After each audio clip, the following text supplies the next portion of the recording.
Twilight of the Idols sums up some major themes in Nietzsche's thought, including will to power and revaluation of all values. It is one of his last books, so it shows his mature philosophy. For these reasons, it's a good first work to study if you want to understand Nietzsche. Look for these major themes as you read. First, what is will to power? In this book, Nietzsche presents will to power as a physiological reality, not just abstract strength of will. Second, how does Nietzsche understand or misunderstand Christianity and the virtue of humility? And third, as he rejects Platonic and Christian otherworldliness, on what basis does he embrace this world? What is the real world, according to Nietzsche? I hope you enjoy the series. Feel free to leave comments and suggestions. Thanks for watching today. Goodbye.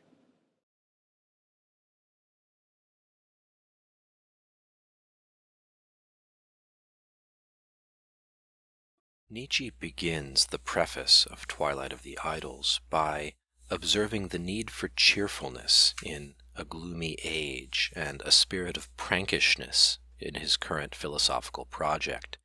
He is here contrasting his approach with the dour earnestness of prior philosophers, I think especially Immanuel Kant. He speaks of the need to shake off the seriousness of the past because the coming revaluation of all values will require both strength and cheerfulness. Nietzsche also explains the meaning of this work's subtitle, How to Philosophize with a Hammer. He speaks here of sounding out idols, tapping them with a hammer, listening for the hollow echo that indicates that they are empty inside. We should think here also of Francis Bacon's idols of the theater, idols of the tribe, and other prejudices that need to be overcome in the quest for true knowledge. Nietzsche, I think, is quite deliberately aligning his imagery with Bacon's. But we should also remember now that the hammer of the subtitle is not the hammer which smashes the idols, though that may come later. It is the hammer which reveals the hollowness of the idols. And this is the imagery which Nietzsche says fills him with delight.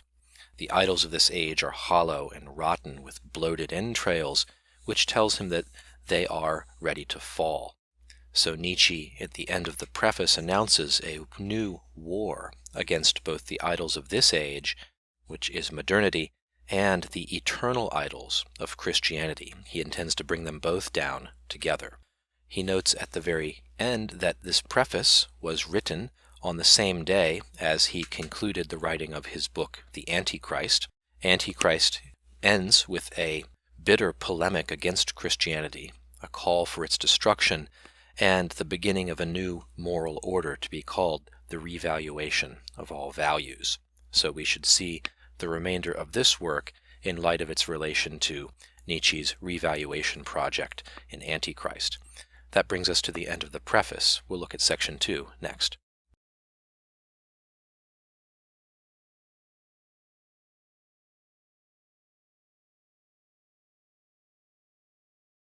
The second section of Twilight of the Idols is titled Maxims and Arrows, and it consists of 44 aphorisms given us by Nietzsche. Aphorisms are concise and memorable expressions of some basic truth. They are like proverbs. Nietzsche calls these arrows, and I think he means them to be like a first volley of arrows in the war he has announced in the preface. Read all together, I think these aphorisms give us a sense of the nature and the tone and some of the themes of Nietzsche's project in this work. So I suggest you read through these, going for the overall impression that they make on you, not for precise understanding on one or more particular points. I'll note also that some of Nietzsche's most famous quotes come in this section.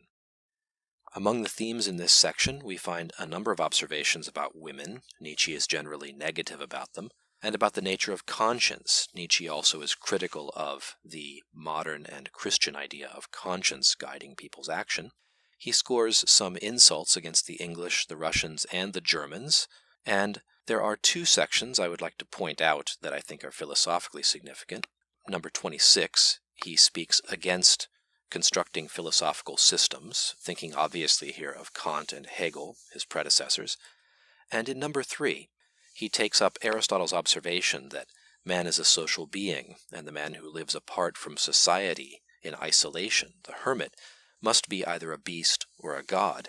Nietzsche picks up this insight and adds his own twist to it, saying, well, he could be both a beast and a god, that is, he could be a philosopher. And I think this is Nietzsche's way of suggesting that his way of doing philosophy and his way of being a philosopher will make him at once both less than and more than an ordinary human being.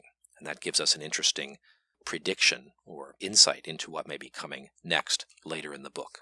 That brings us to the end of the second section of Twilight of the Idols. We'll look at the third section next.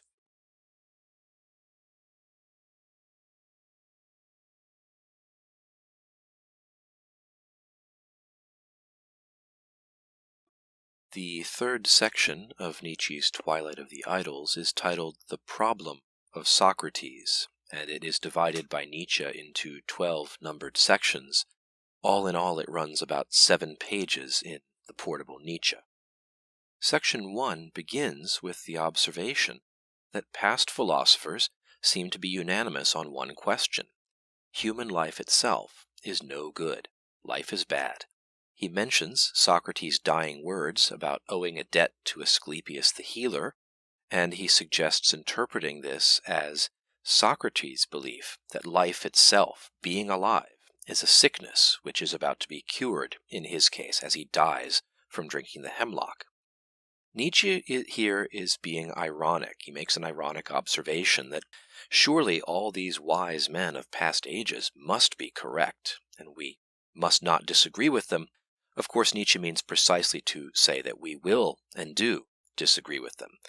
Perhaps, he says, just maybe, philosophers were wrong to hate life. Maybe there's room now for a philosophy that is affirming of life.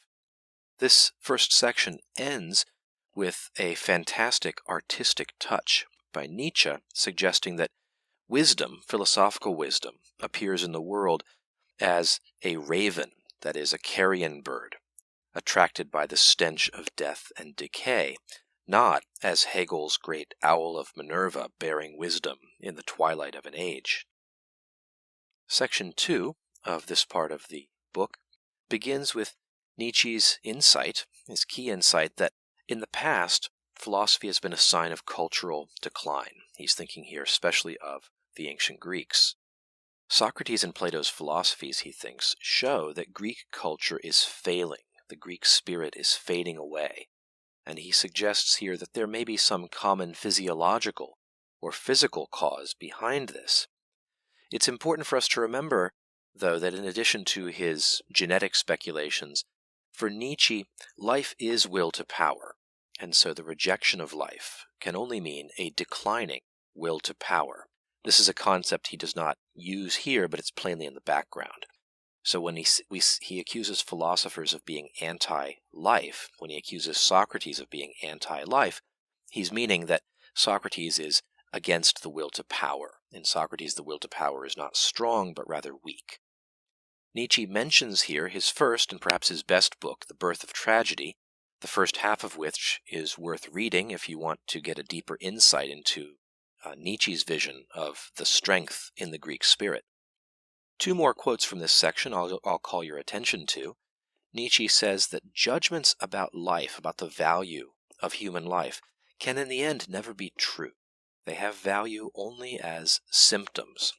This is a theme we'll see throughout Nietzsche's philosophy, that the fundamental philosophical commitments of different thinkers in different times show us the inner psychology of those people and of those cultures. So the fact that Socratic philosophy turned against life and against will to power tells us not so much about life as it tells us about the Greeks and about Socrates the man.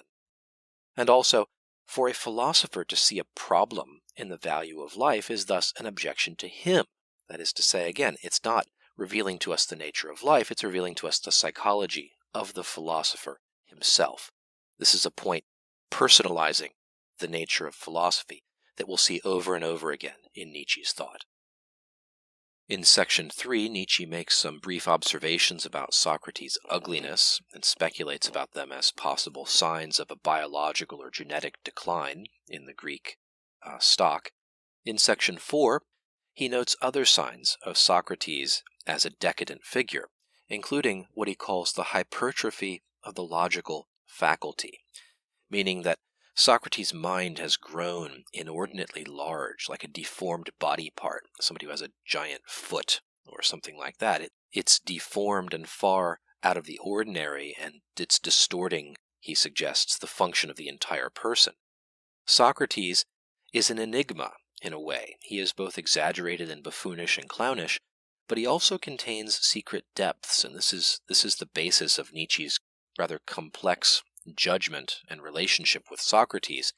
He is opposed to Socrates, but also sees in Socrates this very deep psychological function. And Nietzsche refers in section 4 to this very bizarre equation, he says, the Socratic and Platonic equation, that reason, virtue, and happiness are the same thing. The way to become happy is to be reasonable, which means to be virtuous. And he says this is opposed to the past Greek spirit, the Greek spirit of the Homeric age, the Greek spirit of the warrior. We'll hear more about that later. In section 5, Nietzsche notes that Socrates is working at a time of cultural change in Greece, that we see in Socrates' time the turn toward dialectics or argument as a cultural form. He says this represents the victory of the plebs or the commoners over the noble classes and over noble taste. Noble men, he says, do not declare their reasons for acting or believing as they do. Noble people regard this as being in poor taste. They simply do and believe and act. An important quote here from Nietzsche: honest things, like honest men, do not carry their reasons in their hands like that. They have, as it were, their reasons on the inside, and they use their hands for action. Where authority and nobility rule, Nietzsche suggests the dialectician, the philosopher, is a buffoon or a fool. Noble spirits, noble men, command. They do not argue people into agreeing with them. In section 6, Nietzsche observes that dialectic is a tool of the weak. It is the weapon of last resort for people who do not have the physical strength to enforce their will. Those are the people who appeal to arguments and reasons to try to work their will on the world. We should consider this insight again in light of Nietzsche's belief that will to power is the driving force behind all life. The will to power, he is saying here, is weak in Socrates and his followers. That's the cultural change that they work in Greece. In section 7, Nietzsche considers some psychological speculations about dialectic as a form of revenge. It's the revenge of the weak against the strong, of the common against the noble. And he notes that the victor in argument, in a way, dominates and tyrannizes over his opponent by forcing the opponent to argue back at him. I think there's a good deal to be gained by examining this line of argument very closely. In section 8, Nietzsche notes that Socrates' appeal, the allure of Socratic philosophy, is as a new type of contest or struggle or agon for the Greek spirit. It's not that there's anything rationally compelling about Socrates, but that the Socratic struggle in dialectic is a new vista for the conflict between individuals. In section 9, Nietzsche says, Socrates saw that the Greek spirit had changed and that the world needed him. Socratic philosophy, he says, is a cure for the anarchy of the instincts, for the internal conflict that afflicts the Greeks of that time. Socrates, through his philosophy, achieves a kind of self-mastery. He's able to harmonize his instincts and triumph over them through the power of his reason. But this raises the question, why had the noble Greeks prior to Socrates failed to master themselves? Nietzsche doesn't answer this question, but I think part of the answer will be that their will to power was in decline. Note here and in other sections, Nietzsche is playing the part of the psychologist as much as the part of the philosopher. He's reading Nietzsche as a figure in Greek psychology, and he's analyzing these inner drives that he thinks go far deeper than the rational arguments on the surface in Socrates and in Plato. In section 10, Nietzsche notes that for the Greeks of Socrates' time, salvation, this harmonization of the instincts, would be either reason or nothing. They must either perish or become absurdly rational. And this seems to be the only available response to this cultural crisis. The cultural situation in Greece was that desperate. So this Platonic and Socratic equation of reason, virtue, and happiness turns out to be one way of holding the dark appetites at bay. Socratic and Platonic philosophy comes across, in this interpretation, as a kind of psychological defense mechanism, perhaps against nihilism or the collapse into complete nothingness or cultural despair. In section 11, Nietzsche notes that ultimately Socrates failed. He was not able to triumph over decadence, his own or that of his time. Philosophy turns out to be just another expression of that same decline and decadence. Nietzsche then gives us his view, which is that to fight against the instincts, even with reason, is itself a disease. It is decadence. It is opposed to the principle of life as will to power. As long as life is ascending, happiness equals instinct, Nietzsche tells us. So his prescription seems to be to set the instincts free and stop trying to conquer them with virtue and impose rational constraints on them. We're getting here more hints of what Nietzsche's ultimate reply will be to Socrates, what Nietzsche's philosophy will consist in. In section 12, the final section, Nietzsche asks some closing questions, some of them ironic or speculative about Socrates. Is it possible that Socrates actually saw the truth about himself? He forced the Athenians to execute him, Nietzsche notes, and perhaps this is because Socrates saw that his reason and his philosophy had not succeeded in escaping the decadence of his age, and that Socrates' self-destruction was his final act of self-outwitting. We could read this either as a surrender to nihilism, or perhaps just an admission of failure. Socrates realizes that the instincts he's combating against are too powerful to be tamed and controlled, even by his most powerful reason. This brings us to the end of the third section of Twilight of the Idols. We'll look next at the fourth section on reason in philosophy.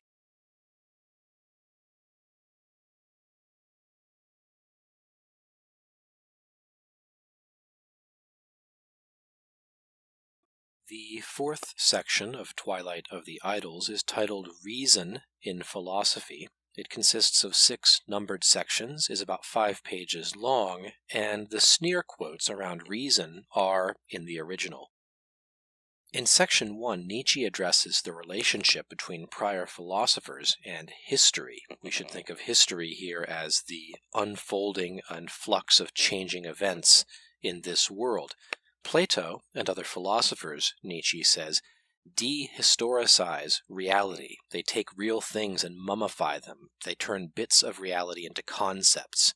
In this way, they are like the Egyptian mummy makers. They take something real and alive and vital, and they drain all the blood out of it, wrap it up in bandages, turn it into a mummy, and then treat it as though the mummy is the real thing, and the living thing were only a shadow or imperfect form of it. The context for this conflict between Plato, especially, and Nietzsche is the contrast between being and becoming, the problem of being and becoming, which Plato solves by positing a realm of perfect ideas or forms outside of this world of changing appearances. Nietzsche is interested here in vindicating the side of becoming as being more important than, more fundamental than, being. These mummy philosophers, he says, are the enemies of the senses, of the body, and of history. In fact, they're the enemies of life, as we'll see later. In section 2, Nietzsche makes one exception among the ancients for Heraclitus, whom, if you've read the Pre-Socratics, you remember extols flux and becoming at the expense of being. He says the senses do not lie. It's our interpretations of them that introduce lies. And an important quote from this section, the apparent world is the only world. The true world is merely added by a lie. That is, it's Plato who posits the perfect realm of ideas and forms, who is the liar. The apparent world, in fact, does not need this kind of philosophical explanation. I'll pause here before going on to the next section to note that we're getting a picture here of the two sides in the war that Nietzsche announced in the preface, and I'm going to simply nominate Plato as the representative of the opposed side, as representing being, the forms or ideas, perfection, reality as an ideal reality, stability, concepts, and unity, Nietzsche, on the other hand, on his side, is pushing the reality of becoming, of appearance, change, and growth, of the body and its senses, and the value of multiplicity rather than unity. In section 3, Nietzsche praises the senses for their great subtlety in grasping the world around us, and he notes that science today depends upon our accepting the testimony of the senses. Everything else that is not science, especially philosophy and metaphysics, he calls a miscarriage and not yet science. It is misleading us by claiming to give us the truth, but not trusting the senses to do so. In section 4, Nietzsche notes that philosophers, prior philosophers, in the tradition of Plato, confused the last with the first. They begin their thought with concepts rather than ending with concepts. And they tend to think that anything high must be changeless and causeless. Then he says this is the origin of their idea of God. In section 5, Nietzsche begins to sketch out his view of change and appearance. He says previously change was seen as a sign of mere appearance and therefore of error and unreality. If a thing was changing, according to Plato, that meant that it could not be fully real. Now, Nietzsche says, our rational compulsion to find unity and permanence, that is, our debt to Platonic philosophy, leads us into error. He compares this to the motion of the sun across the sky. If we trust our eye, it misleads us into thinking that the sun is moving when we know upon reflection that this is not the case. Here he says it is our language that misleads us into thinking that we have contact with a higher world. At the end of this section, a very important quote, Nietzsche says, "We are not rid of God because we still have faith in grammar." In section 6, Nietzsche sums up his insights here in 4 theses. I'm going to express them using Plato as a stand-in for the earlier tradition of philosophy that Nietzsche is at war with. Thesis 1. Plato cited certain facts, like change and becoming, as proof of this world's unreality. In fact, they are proof of its reality, says Nietzsche. Thesis 2. Plato's criteria for being, such as permanence and perfection, are in fact criteria for nothingness. His true world is an illusion and a contradiction of the apparent world. Thesis 3. Belief in a higher world is a slander against life and a sign of weak will to power. Thesis 4. The distinction between a true world and an apparent world is itself a sign of decadence and decline. The healthy thing to do would be to make no such distinction. This brings us to the end of the 4th section of Twilight of the Idols. We'll look at the 5th section next.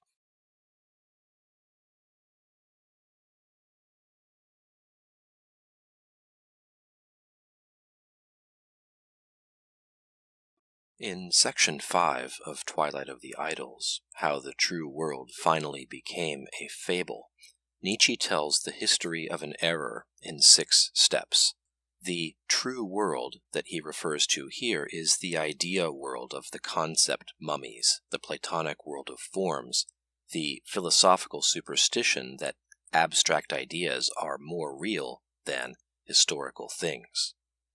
Here, Nietzsche answers the question of how this strange idea became so widespread and what will come after it. In stage 1, the idea world begins as a manifestation of Plato's will to power. Nietzsche calls it, at this stage, simple, persuasive, and relatively sensible. Like all philosophies, the idea world begins as an outgrowth of a strong personality and will. In stage 2, the idea world becomes a not yet present promise for the virtuous. Nietzsche calls it subtle, feminine, and Christian. This is the Platonic otherworldliness influencing Christian otherworldliness as it spreads as an ethical teaching worldwide. In stage 3, the idea world is seen to be unattainable but is still held to be regulatory for practical life as an ethical code. This is the Kantian stage of the idea world, in which it is indemonstrable but still obligatory. Nietzsche calls it the old sun seen through mist and skepticism. This is the ethical code of modernist Christianity, in which Kant keeps Christian ethics while abandoning Christian metaphysics. In stage 4, the idea world is finally recognized as unknowable and therefore not obligatory. This is the beginnings of positivism and the dawn of reason, Nietzsche says. This is really the code of the 19th century, in which the old order has died away, but no new order has yet risen to replace it. In stage 5, the idea world is recognized as useless and faces calls for its abolition. Nietzsche calls this the daytime of reason, dominated by cheerfulness and the emergence of free spirits. This is, according to Nietzsche, the present stage, in the 1880s, of European civilization. In stage 6, the idea world has been successfully abolished, and with it the appearance world as well. One no longer draws distinction between appearance and idea. Nietzsche calls this noon, the high point of humanity, and the beginning of Zarathustra, referring to his philosophical novel, Thus Spake Zarathustra. This is Nietzsche's projected future for the human race after the revaluation of all values, at the conclusion of his revolutionary project and the war against Plato and Plato's system of philosophy. This brings us to the end of the 5th section of Twilight of the Idols. We'll look at the 6th section, Morality as Anti-Nature, next.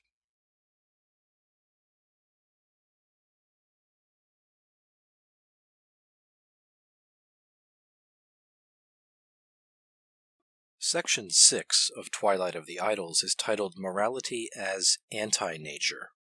It is 6 numbered sections and about 6 pages long in the Portable Nietzsche. It is a critique of what Nietzsche considers to be Christian morality, and an interesting project for some of my students might be to identify some of Nietzsche's mistakes and misconceptions about Christian doctrine and locate some of their possible sources or influences upon his thinking. In this section, Nietzsche gives us more indications of his imagined successor morality following the revaluation of all values.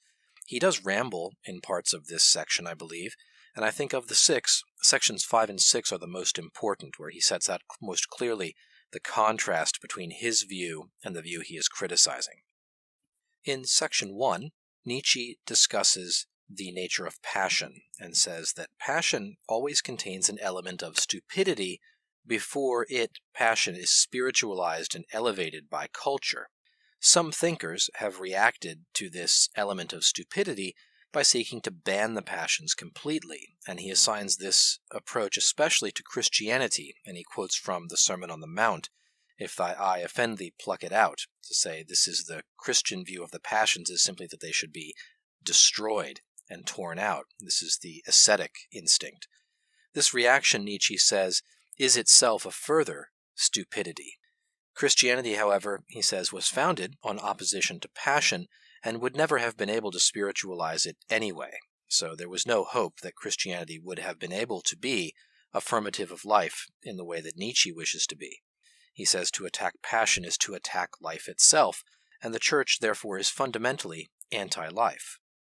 In section 2, Nietzsche says this very same path, which he calls castratism, the path of castration, of destruction of the senses and their appetites, is chosen also by degenerate and weak-willed individuals, those who are not able to impose discipline on themselves.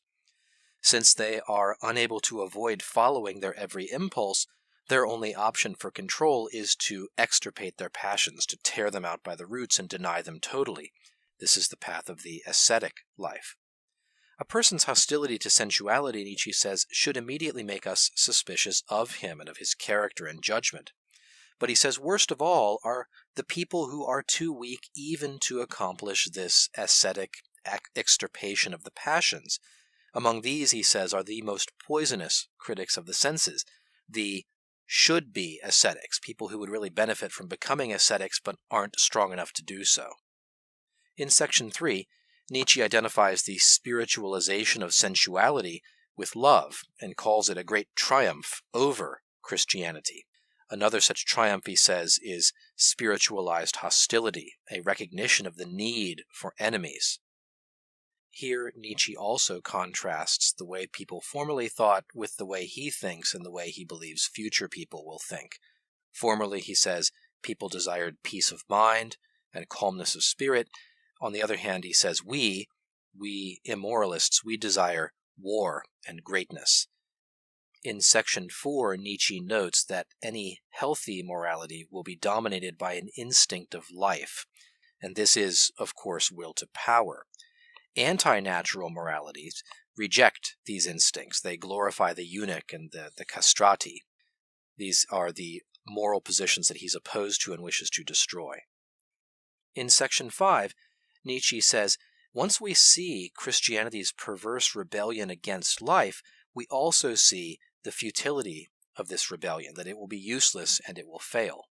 The value of life, he says, is not a problem that we can solve from within life. In other words, it is more in the nature of a fundamental attitude towards and acting out of life's value, rather than a set of conclusions that you come to on the basis of arguments and evidence from within your life. 2 quotes to help illuminate this, and my interpretation of them. First, when we speak of values, Nietzsche writes, we speak with the inspiration, with the way of looking at things, which is part of life. Life itself forces us to posit values. Life itself values through us when we posit values. I take Nietzsche here to be saying that our valuings, our assigning of value to things, are instruments of will to power, as a primordial life force asserting its value in the world through our activity. And second, morality, as it has so far been understood, is the very instinct of decadence, which makes an imperative of itself. It says, perish. It is a condemnation pronounced by the condemned. My gloss on this is that Nietzsche is saying that Platonic Christian morality is will to power's perverse self-annihilation. In section 6, Nietzsche says it is naive of anyone to say that man ought to be other than he is. The Platonic Christian moralist who says this rejects morality in order to embrace an imagined ought. The moralist's vision of moral perfection, Nietzsche says, is a self-portrait. He calls the moralist this wretched bigot and prig who wishes to remake the world in his own image. Morality, insofar as it condemns for its own sake, and not out of regard for the concerns of life, that is, for will to power, is a specific error, an idiosyncrasy of degenerates. By contrast, Nietzsche says, we moralists, we people who follow the revaluation of all values, do not condemn life, rather we affirm life. In fact, he says, we are life's answer to the spiritual disease of Platonic Christian moralism. This diseased morality and civilization has called forth a reaction, and Nietzsche himself is the reaction. His revaluation of all values is life's way of reasserting itself in order to conquer this perverse and diseased Christian moralism. That brings us to the end of the 6th section of Twilight of the Idols. We'll talk about the 7th section next.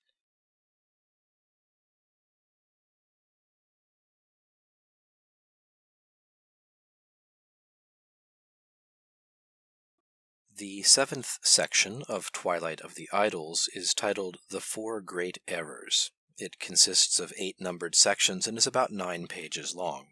The first error is the error of confusing the effect for the cause. Nietzsche says religion and morality are types of this error. Religion and morality both follow this formula.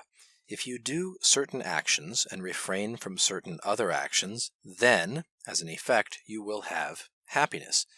Nietzsche reverses this formula. He says, in fact, if an individual being has happiness or fullness of life or will to power, then it will instinctively and habitually perform certain actions and be disgusted by and avoid certain other actions. And this is where the vocabulary of virtue comes from. Virtuous actions simply are the actions that a good, happy, fulfilled human being will do. Religion and morality teach that immorality destroys a people, that wickedness will make a nation or a people miserable. Nietzsche says, on the contrary, when a people begins to generate physiologically or biologically, then immorality and luxury and vice will necessarily follow that weakening. So it is the physiological and the biological that is driving. It is not the fact that ideas or virtues or free will are in the driver's seat. The second error is the error of false causality. Nietzsche says that people get their ideas of causality from three dubious inner facts. These are will, consciousness or spirit, and the ego subject or self. Of these, Nietzsche says the latter two are effects or offshoots of the will, and even the will itself is called into doubt today. The conclusion Nietzsche draws from this is that there are no mental causes at all, and with mental causes fall apart all empirical evidence. The entire empirical world is based upon assumptions about these inner facts. The third great error is the error of imaginary causes. Nietzsche begins section 4 talking about dreams. In dreams, we imagine causes retroactively in order to suit the events of the dream. So if in the dream I have a sensation such as fear, I seek to give it meaning, and then I imagine a cause for it. Note, here the sensation comes first, but I often think of it as the effect of the cause in the dream. Nietzsche says precisely the same thing happens in waking life.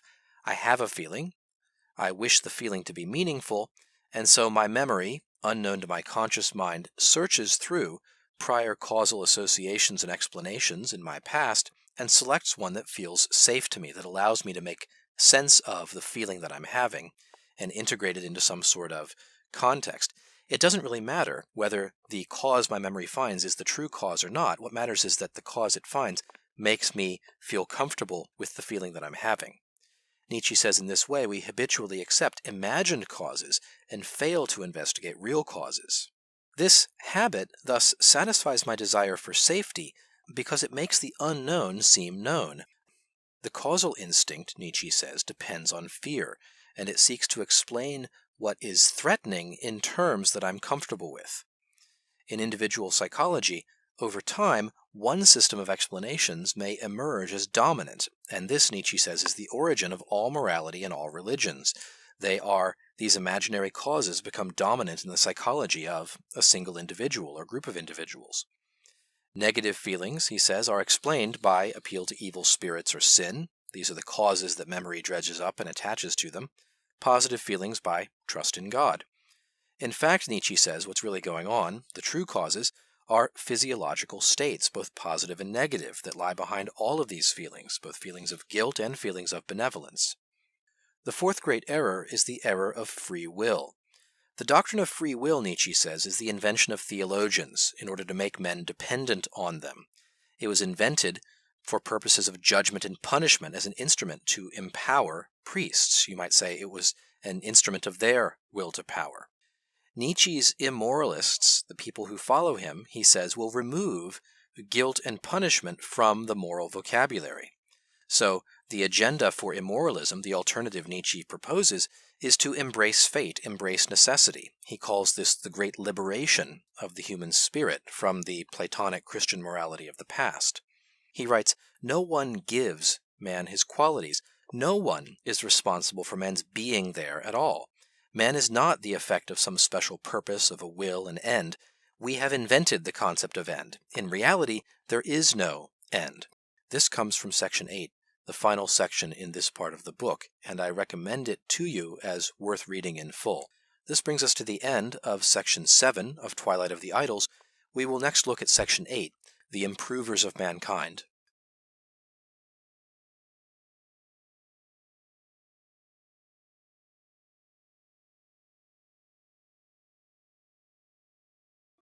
The 8th section of Twilight of the Idols is The Improvers of Mankind, and it is about 5 pages long. Nietzsche begins by noting his important insight that there are no moral facts. Morality is simply an interpretation of existing facts.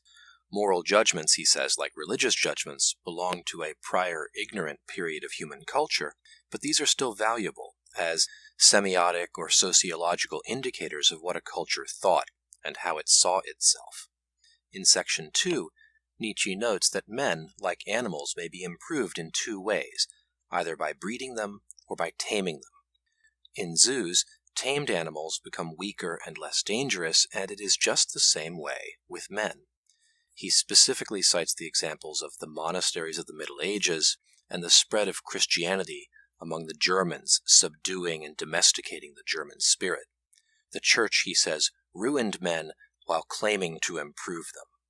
In sections 3 and 4, Nietzsche gives a rather disturbing example of breeding from India. He notes that this requires a kind of cruelty towards the lower castes. He observes that sanitary restrictions on the lower castes created a disease epidemic, thus cutting their population.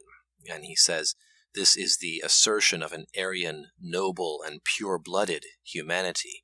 He then contrasts the ethic of Christianity and Judaism with this, calling them fundamentally anti-Aryan religions, anti-noble, anti-pure religions. Christianity, he says, is the revaluation of all Aryan values, because it preaches the gospel to the poor and the base and elevates the lowly and pulls down the mighty. In section 5, Nietzsche concludes by noting that breeding and taming moralities are opposed to each other. Then he asks, what is then the psychology of these improvers of mankind? Their chief feature seems to be their willingness to lie in the service of improvement. Every improver of humanity, he says, never doubts his right to lie in service of improving humanity. All means so far used to make mankind moral, says Nietzsche, have been thoroughly immoral. And this is the lesson of the improvers of mankind. That brings us to the end of this section. We'll look at section 9, What the Germans Lack, next.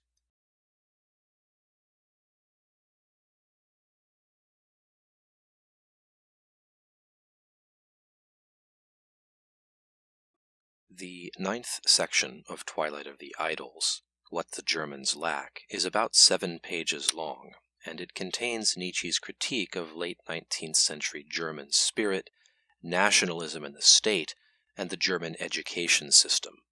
One of the important themes of this section is that Nietzsche's view of renewal for humanity is not primarily a political project, it's a cultural project. Nietzsche sees the political impulse and the cultural impulse pulling in opposite directions, and part of his critique of the Germans and of modernity is that we've made the choice in favor of political greatness, sacrificing our cultural and spiritual greatness.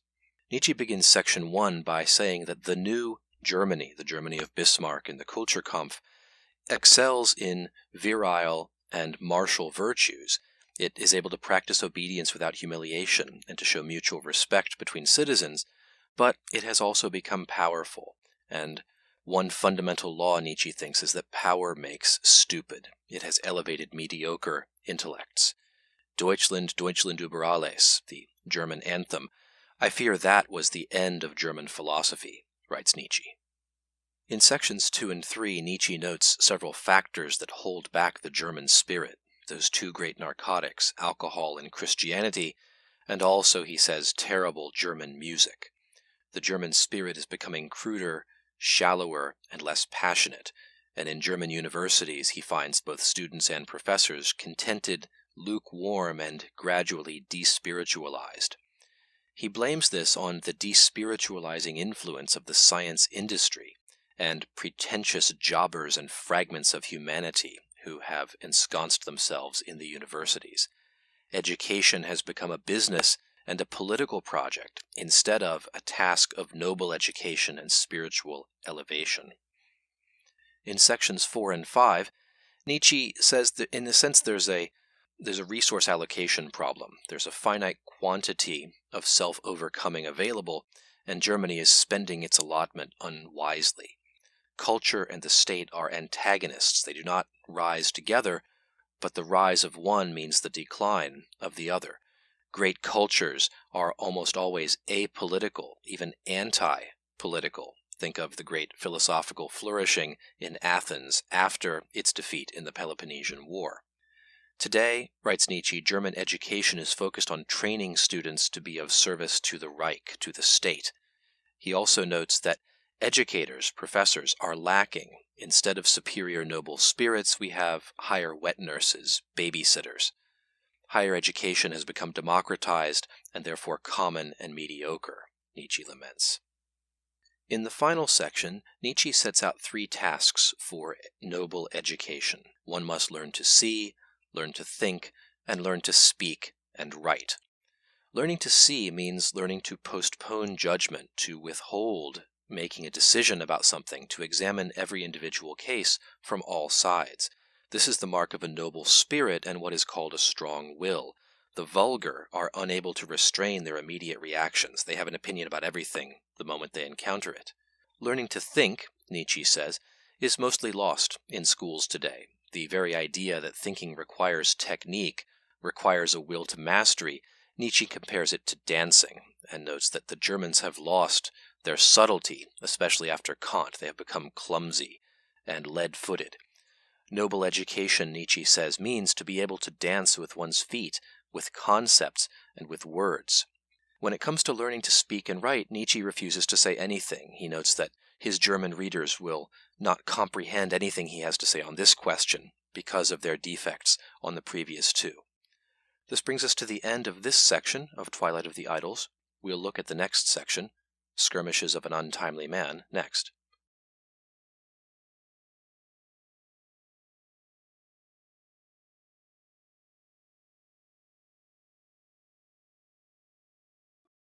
The 10th section of Twilight of the Idols, Skirmishes of an Untimely Man, is the longest section in the book. It runs to almost 44 pages. The title should bring to mind the title of Nietzsche's previous book, Untimely Meditations. It refers to his unpopular or misunderstood thoughts, and, as the name Skirmishes suggests, this section overall lacks narrative or unity. Among the first 20 sections, Nietzsche goes back and forth between commenting on or insulting other authors, and here he basically invents the mean tweet, and some observations on psychology and art, and the Apollinian and the Dionysian concepts from his previous work, The Birth of Tragedy. Section 5 deals with George Eliot, the English author. Eliot is a non-Christian who retains Christian morality on a secular basis. She tries to show how one can be good without God. This is an English habit that Nietzsche despises, and he makes a couple of observations about the unity of Christian faith and Christian morals, which form part of his critique of secular modernity. When one gives up Christian faith, one pulls the right to Christian morality out from under one's feet. And Christianity is a system, a whole view of things thought out together. By breaking one main concept out of it, the faith in God, one breaks the whole. Nothing necessary remains in one's hands. In other sections early in this part, Nietzsche discusses the nature of art. Art, he says, depends upon frenzy, upon the feeling of increased strength and fullness. Seen in this light, Christianity is the anti-artistic religion par excellence. As a mode of being, it doesn't simply impede the activity of art and its creation. It, in fact, performs precisely the opposite function. It impoverishes all things. It sucks the life out of them. Nietzsche also takes issue with the Darwinian account of the struggle for survival. He says behind the struggle for survival and reproduction and existence is a much deeper struggle for power. Darwin, in a sense, hasn't gone deep enough to identify the will to power as the fundamental life force, Nietzsche thinks. And in section 18, Nietzsche notes that the current age does not even have enough faith to be hypocritical. He writes, "I fear greatly that modern man is simply too comfortable for some vices, so that they die out by default. All evil that is a function of a strong will degenerates into virtue in our tepid air." I think he sounds like a villain from a G.K. Chesterton novel when he talks like this. Our judgments of beauty and ugliness, Nietzsche thinks, have a physiological origin. Ugliness is the name we give to our reaction to decay, danger, impotence, and all that weakens man. Beauty is our feeling of power, courage, pride, and will to power. The ugly, then, is a symptom of degeneration, and the beautiful is a symptom of health. Ugliness, says Nietzsche, is a symbolic representation of our instinctive hatred for the decline of our type. And it is because of hatred that art is deep. In the middle sections of this long part, Nietzsche discusses Schopenhauer, Christianity, and morality.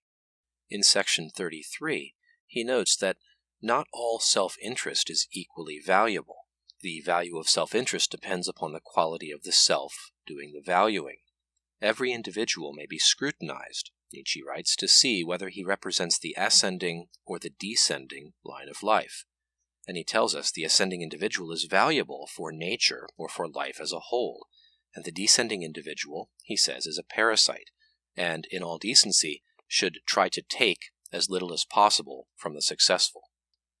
In section 34, he makes a brief observation about complaining. Complaining, he says, stems from weakness. There's always a desire for revenge behind every complaint. And Christians and anarchists, he says, are both types of degenerate who must assign blame for their suffering. The Christian blames himself, the anarchist blames other people. Nietzsche seems to suggest here that the proper move is not to blame anyone. Altruism, he says, is always a sign of decadence and decline. Choosing against one's advantage betrays a lack of self-worth. Man is finished when he becomes altruistic. Instead of saying naively, I am no longer worth anything, the moral lie in the mouth of the decadent says, nothing is worth anything. Life is not worth anything.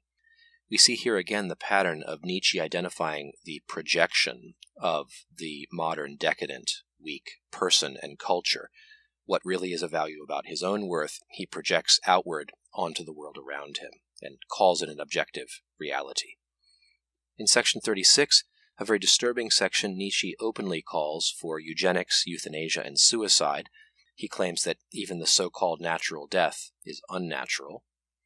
In the final third of this long part, Nietzsche discusses morality, freedom, and modernity, and he concludes with some thoughts about Goethe as a model for his own project.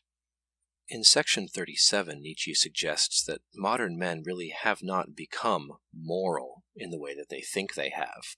We modern men really have the conceit that this tender humanity which we represents positive progress, and that in this respect we are far above the men of the Renaissance. But that is how every age thinks, how it must think. In fact, Nietzsche says, there is no moral progress, but we moderns have weaker and more delicate constitutions that makes it seem to be so. This decline in vitality is a decrease in the hostile and mistrustful instincts in modern man, and this is what we call progress. To stronger men of a previous era, with a fuller and stronger will to power, our virtues would be recognized as cowardice and wretchedness. Our morality of sympathy, pity, and equality, says Nietzsche, is a sign of our lack of self-assurance. It's a sign of decadence. In section 38, Nietzsche discusses liberalism and freedom. He notes that liberal institutions do not promote freedom, but the war for liberal institutions does. The struggle is what generated freedom. For what is freedom? That one has the will to assume responsibility for oneself. Freedom means that the manly instincts which delight in war and victory dominate over other instincts, for example, those of pleasure. The free man is a warrior. Freedom is measured by resistance overcome, exertion required to remain on top. Peoples who have achieved greatness did not do so under liberal institutions. They became free on their way toward having liberal institutions. Nietzsche says it is danger alone that forces us to be strong. Section 39 is Nietzsche's critique of modernity. He begins by observing that Western institutions are no good anymore. Everybody agrees about that. But this is not the fault of the institutions, it's our fault, because we as people have lost the instincts that those institutions require. We are no longer fit for them. Institutions require a will or instinct or imperative which is anti-liberal to the point of malice, writes Nietzsche. It requires a will to tradition or to authority. And he gives the example of the institution of modern marriage, which has lost its rational foundations. He thinks these are the husband's juridical role, its indissolubility, and the family's role in choosing the spouse. Modern marriage has lost its meaning, and consequently one abolishes it, writes Nietzsche. In section 47, Nietzsche observes that culture begins not in the soul, but in the body, and therefore Christianity, which despised the body, has been the greatest misfortune of humanity. In the final sections of this long part, Nietzsche discusses the 18th and 19th century poet Goethe, who sought a free spirit in the Nietzschean sense. And yet, the remainder of the 19th century did not produce free spirits, but rather a decline and a nihilistic sigh of resignation. Nietzsche asks, does this mean that Goethe's project was in vain? And then he says, but one misunderstands great human beings if one views them from the miserable perspective of some public use. And I think he's here suggesting an evaluation of his own work as well. He discusses his project in the final section of this part. Why does Nietzsche write in German, since most Germans understand him so poorly? And Nietzsche answers, perhaps he does not want to be understood. Perhaps he is creating something great for the ages, indifferent to his contemporaries.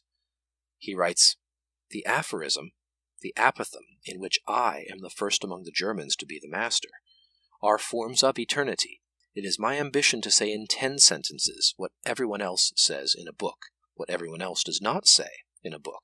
I have given mankind the most profound book it possesses, my Zarathustra. Shortly I shall give it the most independent. And he here is referring to the Antichrist, the first volume of his projected Revaluation of All Values project. This brings us to the end of Skirmishes of an Untimely Man, the 10th section of Twilight of the Idols. We'll talk about the 11th section, What I Owe to the Ancients, next.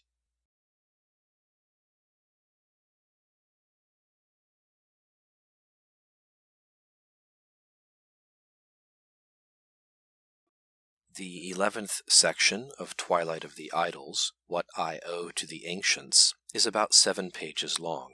In section 1, Nietzsche observes that his taste in ancient authors tends toward the less popular ones. He mentions Sallust, the first-century Roman historian and politician, who was known for his terse style, his neologisms, and his use of uncommon and non-conversational words.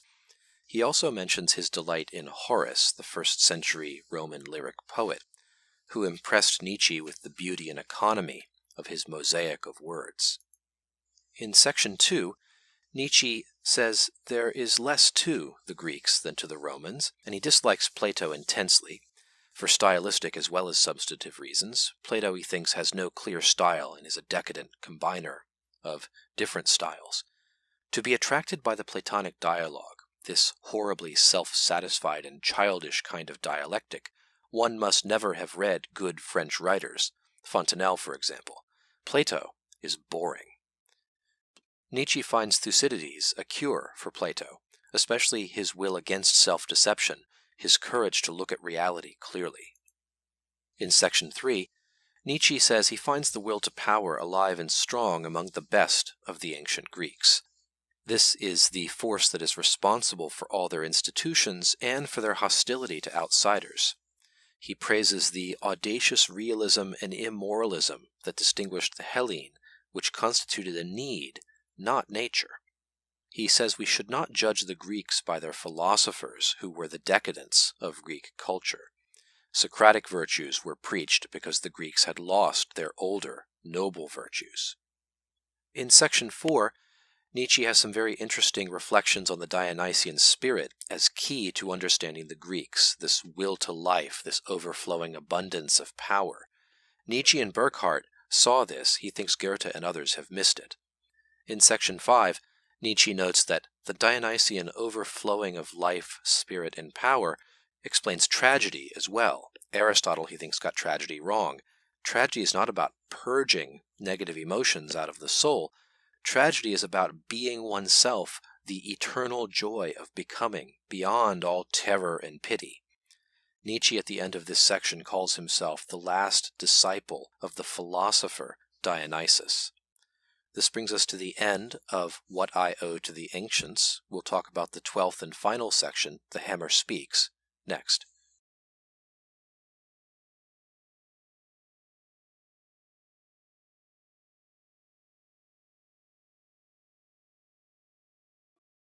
The 12th and final section of Twilight of the Idols is The Hammer Speaks, an excerpt from Nietzsche's novel Thus Spake Zarathustra. Nietzsche regarded Zarathustra as his greatest work, and the work that tied together all the themes in his career. In this passage, the coal asks the diamond, "Why are you so hard? Shouldn't we be similar because we're made of the same stuff?" And the diamond replies, "Why are you so soft?" Nietzsche turns this question on his readers here at the end of the book. Why are you so soft? Why are we modern people, influenced by Platonism and Christianity? Why are we so soft? He calls on them to abandon the morality of self-denial, to embrace fate and destiny with him. For all creators are hard. This new tablet, O my brothers, I place over you. Become hard. These are the final words of Twilight of the Idols.